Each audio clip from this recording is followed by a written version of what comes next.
ದೇವರಿಗೆ ಸ್ತೋತ್ರವಾಗಿರಲಿ. ಈ ದಿನದ ದೇವರ ವಾಗ್ದಾನವು ಇಬ್ರಿಯರಿಗೆ ಬರೆದ ಪತ್ರಿಕೆ 13ನೆಯ ಅಧ್ಯಾಯ 8ನೆಯ ವಚನದಲ್ಲಿ,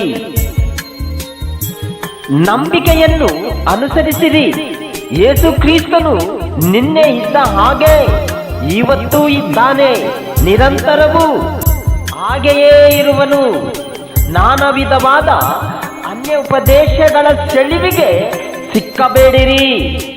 ದೇವರ ಕೃಪೆಯನ್ನು ಆತುಕೊಂಡು ಮನಸ್ಸನ್ನು ದೃಢ ಮಾಡಿಕೊಳ್ಳುವುದೇ ಉತ್ತಮವೇ. ಆಮೆನ್. ಪ್ರಿಯ ಸಹೋದರರೇ, ಯೇಸು ಕ್ರಿಸ್ತನು ನಿನ್ನೆ ಇದ್ದ ಹಾಗೆಯೇ ಇವತ್ತು ಇದ್ದಾನೆ, ನಿರಂತರವೂ ಹಾಗೆಯೇ ಇರುವನು. ಆಮೆನ್. ನೀವು ನಿನ್ನೆ ಅನೇಕ ಬಾಧೆಗಳು, ದುಃಖಗಳು ಅನುಭವಿಸಿರಬಹುದು. ಆದರೆ ಅದೆಲ್ಲ ಒಳ್ಳೆಯದೆಂದು ಎಣಿಸಿರಿ.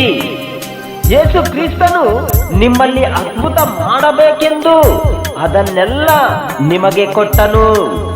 ಏಕೆಂದರೆ ಯೇಸು ಕ್ರಿಸ್ತನು ನಿಮ್ಮೊಂದಿಗೆ ಇದ್ದಾನೆ.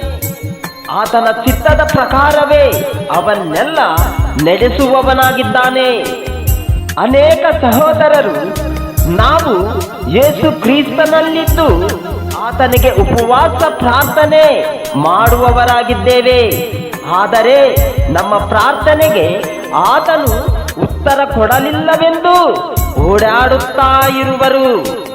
ಅವರು ಎರಡು ಮನಸ್ಸುಳ್ಳವರು. ಯೇಸು ಕ್ರಿಸ್ತನಲ್ಲಿ ಇದ್ದು ಆತನ ಕಾರ್ಯವನ್ನು ಹೊಂದದವರು. ದೇವರು ಈ ವಾಕ್ಯಗಳನ್ನು ಆಶೀರ್ವದಿಸಲಿ.